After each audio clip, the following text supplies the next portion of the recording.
ബലാത്സംഗ കേസിൽ ജാമ്യം തേടി രാഹുൽ മാങ്കൂട്ടത്തിൽ MLA വീണ്ടും കോടതിയിൽ സമീപിച്ചു.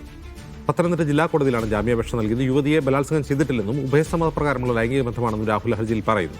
ജാമ്യാപേക്ഷ നാളെ പരിഗണിക്കും. സിജോ വി ജോൺ വിവരങ്ങളുമായി ചേരുന്നു. സിജോ, ഇതേ കേസിലെ ജാമ്യാപേക്ഷ നേരത്തെ കോടതി തള്ളിയതല്ലേ?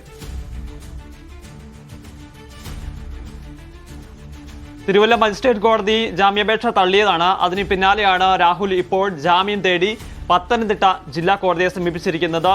ഈ ജാമ്യ അപേക്ഷയിൽ ചൂണ്ടിക്കാണിച്ചിരിക്കുന്നത് ഉഭയസമ്മതപ്രകാരമുള്ള ലൈംഗിക ബന്ധമാണ് ഈ യുവതിയുമായിട്ട് നടത്തിയിട്ടുള്ളത്. ബലാത്സംഗം ചെയ്തിട്ടില്ല എന്നുള്ള കാര്യം വ്യക്തമാക്കുകയും ചെയ്യുന്നുണ്ട്. അതോടൊപ്പം തന്നെ യുവതി തന്നെയാണ് തന്നെ അങ്ങോട്ട് വിളിച്ചു വരുത്തുന്നത്. യുവതിയാണ് തിരുവല്ലയിലെ ഹോട്ടലിൽ ബുക്ക് ചെയ്തിരിക്കുന്നതെന്ന് ഉൾപ്പെടെയുള്ള കാര്യങ്ങളുണ്ട്. അതോടൊപ്പം തന്നെയാണ് ഇതിൽ നിർണായകമായിട്ടുള്ള ചില വാട്സപ്പ് ചാറ്റുകളും രാഹുൽ കോടതിയിൽ സമർപ്പിച്ചിട്ടുണ്ട്. ഇവർ തമ്മിലുള്ള ബന്ധം അത് ഉഭയസമ്മതപ്രകാരമുള്ള ബന്ധമാണ് എന്നുള്ളൊരു അത്തരത്തിലുള്ള അത് തെളിയിക്കുന്ന തരത്തിലുള്ള ചില വാട്സപ്പ് ചാറ്റുകളും അതോടൊപ്പം തന്നെ ചില ഓഡിയോ റെക്കോർഡ്സുമാണ് ഇപ്പോൾ കോടതിയിൽ സമർപ്പിച്ചിരിക്കുന്നത്.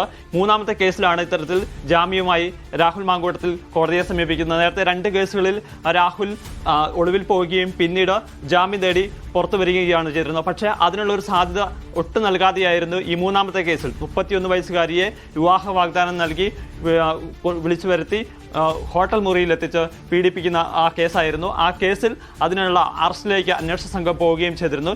ഇപ്പോൾ രാഹുൽ അറസ്റ്റിലായിട്ട് 9 ദിവസം പിന്നിടുകയാണ്. 9 ദിവസമായി രാഹുൽ ജയിലിൽ തന്നെയാണുള്ളത്. നേരത്തെ ഈ കേസിൽ തിരുവല്ല മജിസ്ട്രേറ്റ് കോടതി ജാമ്യം നിഷേധിച്ചിരുന്നു. അതിന് പിന്നാലെയാണ് ഇപ്പോൾ പത്തനംതിട്ട ജില്ലാ കോടതിയിൽ ജാമ്യാപേക്ഷയുമായി സമീപിച്ചിരിക്കുന്നത്. ഈ ജാമ്യാപേക്ഷ നാളെ കോടതി പരിഗണിക്കും.